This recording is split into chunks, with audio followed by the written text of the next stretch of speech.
Good morning second year commerce. आज ये part 70 और नेशनलाइजेशन ऑफ बैंक का सेकंड पार्ट है।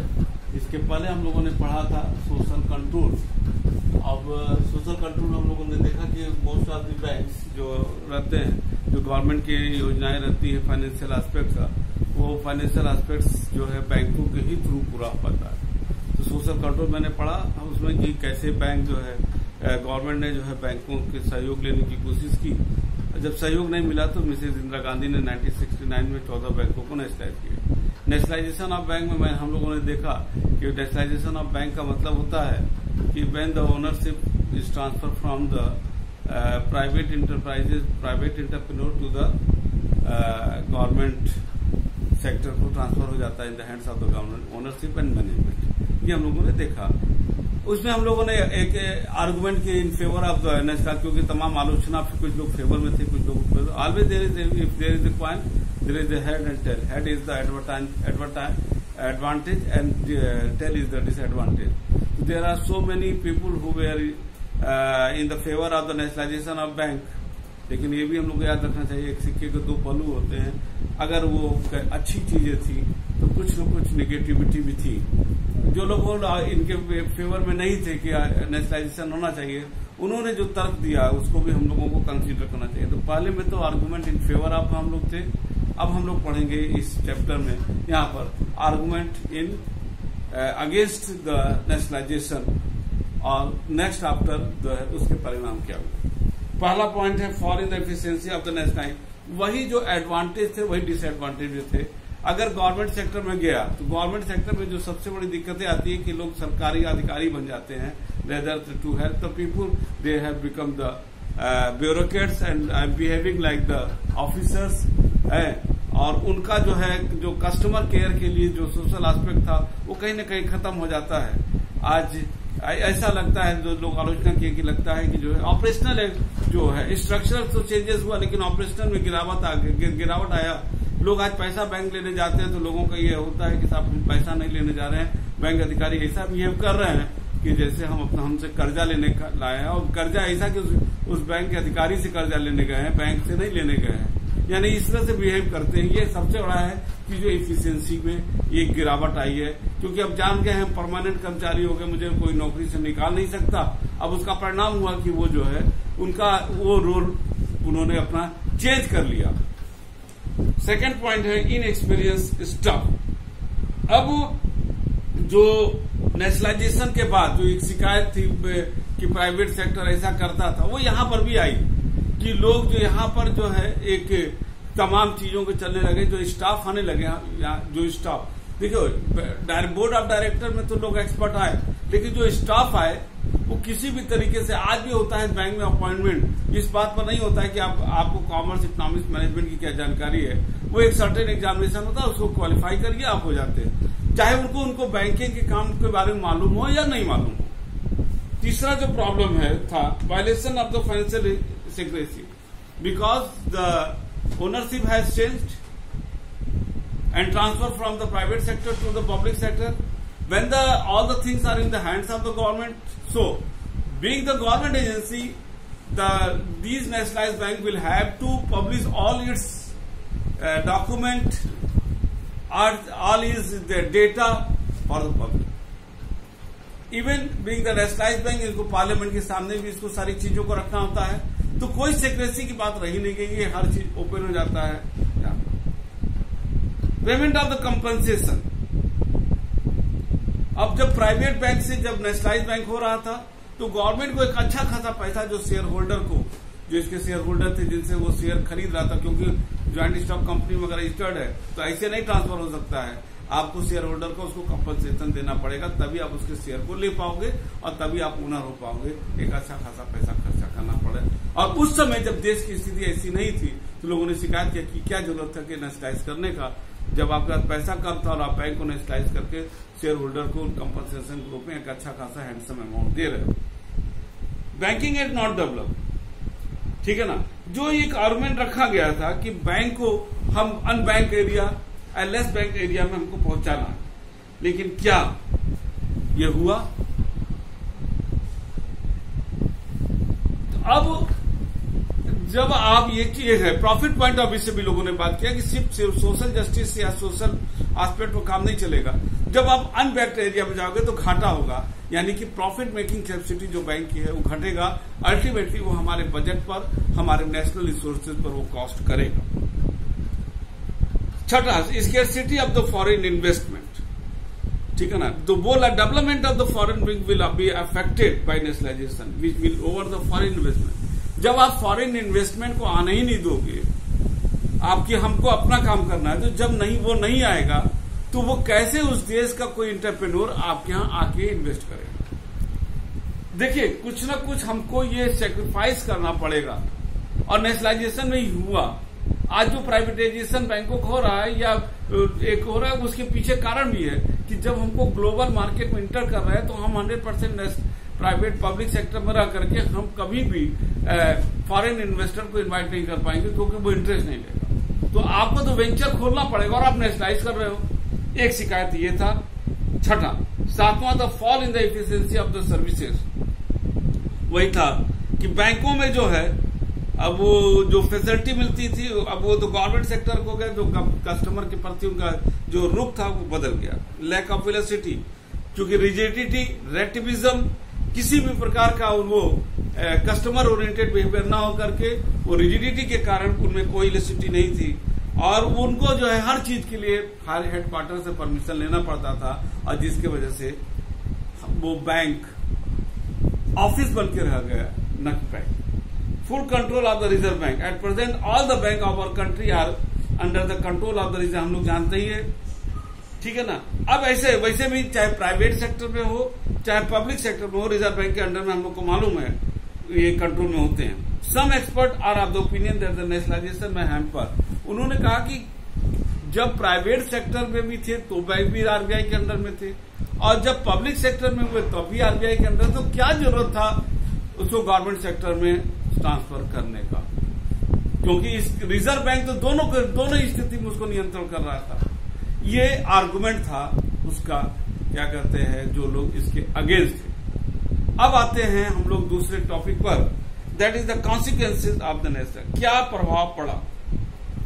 देखिए, एक चीज तो बेटा जो हम जानते हैं, that is the psychological factor, और वो फैक्टर ये है कि जब कोई चीज गवर्नमेंट एजेंसी हो, हम कितनों आरोप लगा लें, लेकिन ये भी है कि क्राइसिस में हमारा साथ गवर्नमेंट सेक्टर ही देता है। आपने देखा होगा कोविड-19 में, चाहे वो पुलिस रही हो जो सबसे ज्यादा आरोपित रहती है, चाहे वो हॉस्पिटल रहा हो, कोई भी सेवा, वो सब गवर्नमेंट सेक्टर ही हमारे साथ खड़ा था। प्राइवेट सेक्टर तो अब आना शुरू हुए जब उनको मार्केट खुलता हुआ दिखाई दिया। यानी कि एक तो है कि चाहे कुछ भी हो जाए, एक व्यक्ति पर विश्वास कर सकते हैं, लेकिन जो गवर्नमेंट एजेंसी पर हम विश्वास नहीं कर सकते, क्योंकि वो वहां पर इसका it is a psychological factor कि लोगों का बैंकों के प्रति विश्वास बढ़ा कि ये भाग नहीं सकता। प्राइवेट बैंक तो तमाम चीजें कर सकते अपने सेल्फ इंटरेस्ट में, लेकिन पब्लिक बैंक नहीं कर सकते। उसमें एक पहला पॉइंट यही था। दूसरा जो इसमें दिया है, क्या कहते हैं, इंक्रीज इन सेविंग, लोगों का सेविंग भी बढ़ा, बैंकिंग फैसिलिटी बढ़ा, हर जगह बैंक पहुंचा। Availability of more resources, 5 year plan को अब ये सपोर्ट करने लगे, क्योंकि अब नेशनलाइज हो गए तो बैंक जो गवर्नमेंट चाहेगी वही होगा।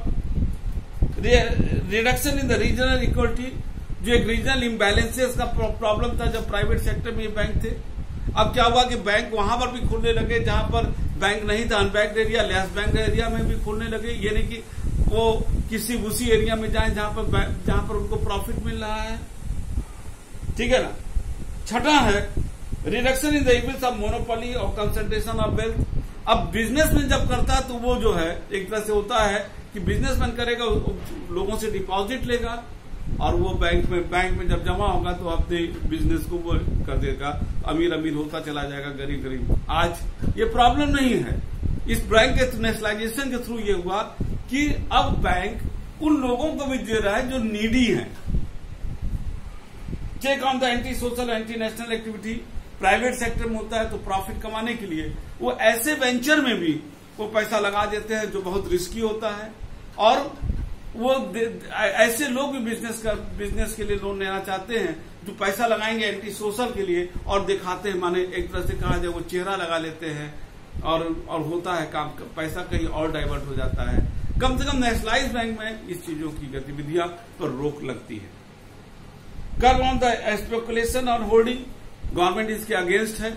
ऐसे लोगों को पैसा नहीं देती है जो इस होल्डिंग और स्पेकुलेटिव एक्टिविटी के लिए करे। और चेक जो टैक्स की चोरी, that is the tax evasion, ये भी आपका रुका। ठीक है ना। अब आते हैं progress of the bank after the nationalisation. 14 थे, फिर 6 हुए, फिर ये हुए।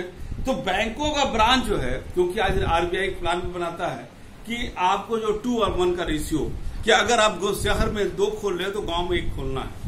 उससे क्या हो रहा है कि अनबैंक्ड एरिया में भी, अब देखिए रिजर्व बैंक ने नहीं कहा कि सिर्फ आपको गांव में खोलना है, ठीक है, क्योंकि आपको एक बैलेंस बनाना पड़ेगा प्रॉफिट और नॉन प्रॉफिट सोशल एस्पेक्ट में। तो जब 2 आप शहर में खोलोगे तो वहां से तो प्रॉफिट कमा रहे हो, थोड़ा सा एक नुकसान सह लीजिए भैया आप गांव के, तो 2 और 1 का, तो गांव एक बहुत तेजी से बढ़ा। इसमें हम डेटा नहीं बोलेंगे क्योंकि डेटा इसमें सारे पुराने हैं। दूसरा है डिपॉजिट बहुत तेज आया, और जब डिपॉजिट आएगा तो इन्वेस्टमेंट होगा, कैपिटल फॉर्मेशन, उससे लोन दिया जाएगा लोगों को, चाहे बिजनेसमैन को। तो हमारा जो सरप्लस पैसा है एज ए डिपॉजिटर, अगर आपको चाहिए, आपके पास पैसे की कमी क्योंकि आप बिजनेस लगाना चाहते हो, तो your need will be fulfilled through the credit facility given by the central bank, given by the commercial bank. Commercial bank अपने आप अपना पैसा नहीं दे रही है, वो हमारे ही डिपॉजिट किया हुआ पैसा आपको दे रही है। तो हमारा सरप्लस आपकी डिफिशियंसी को पूरा करता है। Advance to the loan to the priority sector, ये नहीं कि सिर्फ जहां पर प्रॉफिट है, देश के लिए प्रायोरिटी क्या है, ठीक है। अब हम कहें कि नहीं सिर्फ प्रॉफिट में हम कमाएंगे, तो सिर्फ प्रॉफिट में कमाएंगे तो हम, अगर मम्मी पापा आपके डिसाइड कर ले कि सिर्फ प्रॉफिट में ही कमाना है, तो आपको पढ़ाएंगे नहीं, क्योंकि आपका तो, अगर आप पर ये जो उन्होंने पैसा खर्चा आपका कर रहे हैं आपके ऊपर, उससे तुमको तो प्रॉफिट नहीं हो रहा, तब भी वो तो खर्चा कर रहे हैं, क्योंकि वो भविष्य के लिए आपके लिए फ्यूचर ओरिएंटेड होता है। फाइनेंस फॉर द प्लान के लिए जो भी 5 ईयर प्लान बन रहा है, वो 5 ईयर प्लान जो है उसके थ्रू जो है इसका उसको पैसा आप मिल सकता है।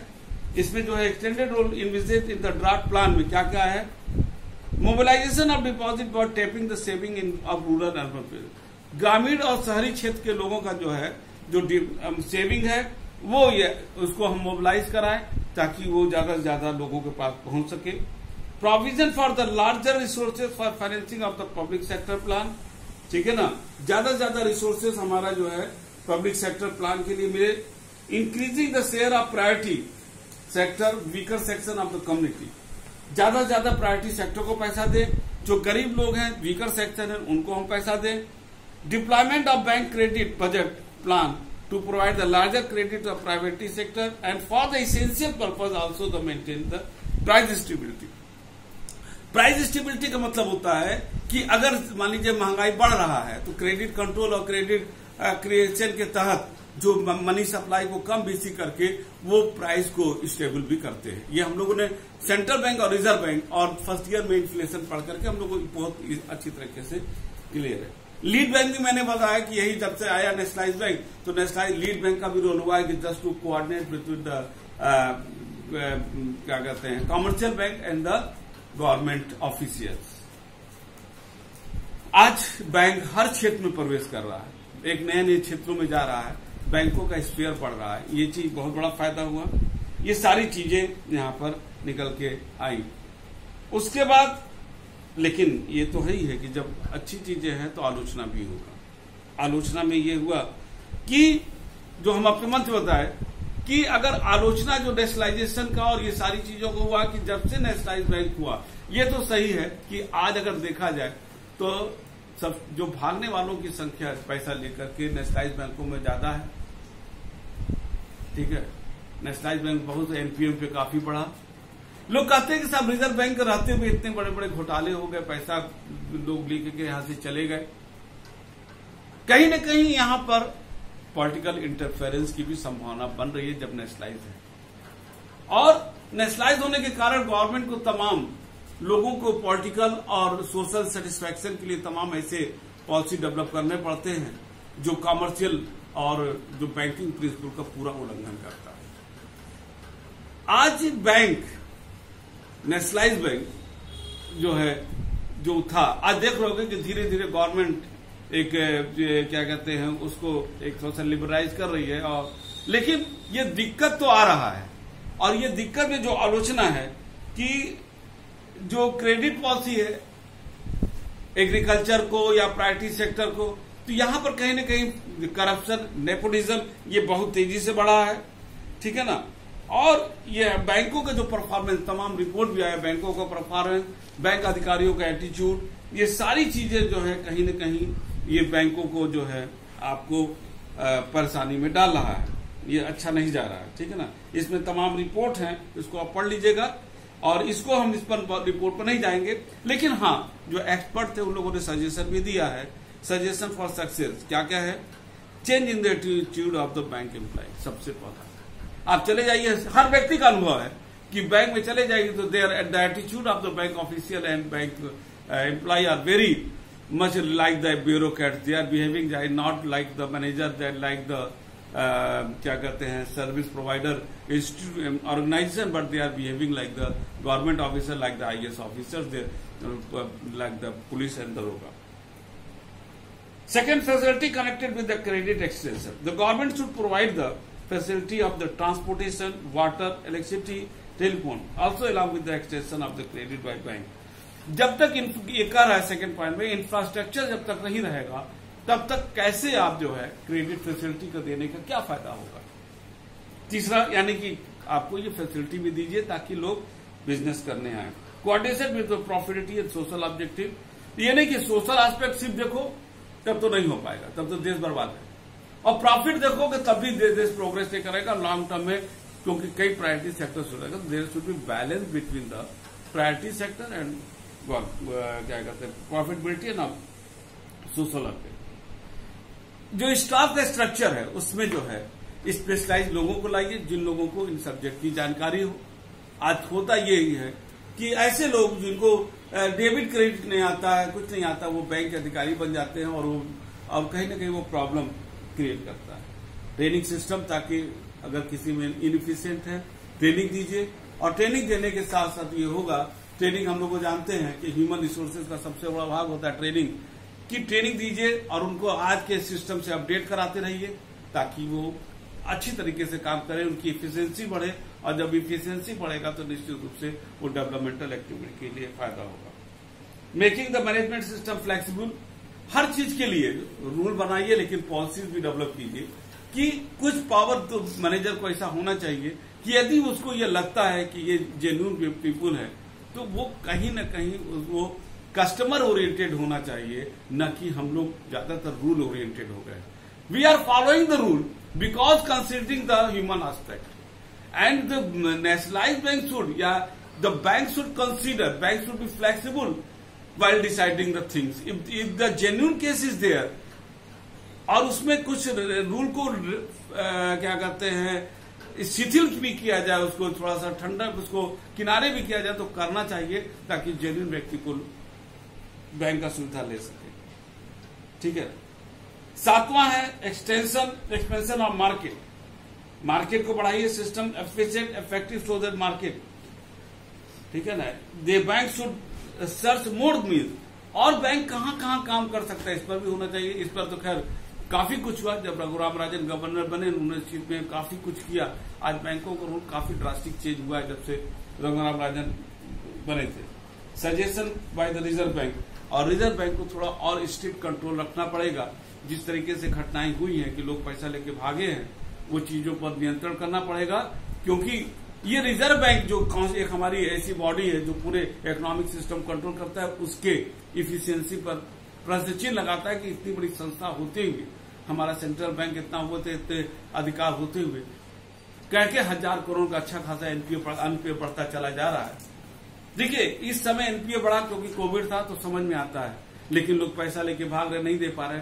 रिजर्व बैंक कर क्या रहा था, बैंक उसके नियंत्रण में है, बैंकों का बैलेंस शीट उसके पास जाता है, वो बैंकों को डायरेक्ट कर सकता है, सब कुछ कर सकता है। जैसे भी रिजर्व बैंक ने एक्शन लिया यस बैंक के खिलाफ और पंजाब बैंक के खिलाफ लिया, उस तरीके से कुछ एक्शन की उम्मीद हम करते हैं ताकि पब्लिक का जो है विश्वास बैंकों पर बना रहे। अगर पब्लिक को ये लगेगा कि हम पैसा कहाँ रखें, घर पर रखते हैं तो चोरी हो जाता है, किसी को देते हैं तो वो भाग जाता है, और अगर हम जो है पैसा बैंकों में देते हैं तो बैंक भी डूबने के कगार पर आ जाता है। तो ये विश्वास, अगर ऐसा अविश्वास अगर हमारे सिस्टम में जन्म लेता है तो कहीं न कहीं हमारे पूरे इकोनॉमिक सिस्टम को डैमेज करेगा। कम से कम बैंक तो एक ऐसा जगह रहे जहां लोग आंख बंद करके पैसा रखे ताकि उनकी पैसा उनका डूब नहीं सकता। और इसके लिए जो है पूरे गवर्नमेंट को भी, रिजर्व बैंक ऑफ इंडिया को भी और तमाम इसको रिजर्व बैंक और कमर्शियल बैंक को एक ओवर विजिलेंट होना पड़ेगा और अपने रूल पॉलिसी को इस तरह करना पड़ेगा कि वो लोन भी दे लेकिन credibility, credit worthiness of the customer जांचे और ये देखे कि एंटी सोशल एलिमेंट और जो लोग देशद्रोह का जो इस तरह के हैं उसके ना जाए। प्रायोरिटी सेक्टर को ज्यादा लोन जाना चाहिए ताकि इकोनॉमी हमारा एक बैलेंस तरीके से हमारा बढ़ सके, ठीक है ना। तो बैंकों का बढ़ना तो एक तरह से कहा जाए ये देश के हित में बहुत अच्छा होता है, क्योंकि बैंक, अगर मुझसे कहा जाए कि bank not only fulfill the need of the economy but also to bridge the gap between the present to the future. That's why if we want to develop the future, we want to extend the future of our country, the banks should be strengthened financially or morally, or so that the belief लोगों का विश्वास बैंकों में बना रहे ताकि देश एक आर्थिक सही तरीके से हमारे इकोनॉमिक डेवलपमेंट में काम कर सके। ये मैंने पूरा चैप्टर लिया। हाँ, कुछ पॉइंट मैंने छोड़ा है कि कौन कौन कमेटी ने क्या क्या सजेशन दिया, वो एग्जामिनेशन पॉइंट से रिलेवेंट नहीं है, उसको आप पढ़ लीजिएगा। उसमें सारे पॉइंट को इनडायरेक्टली हम बोल भी चुके हैं, उसको पढ़ लीजिएगा और नहीं समझ आएगा तो क्लास में पूछ लेना। और तब तक के लिए अब हम लोग नेक्स्ट चैप्टर में मिलेंगे, तब तक के लिए good day and good bye.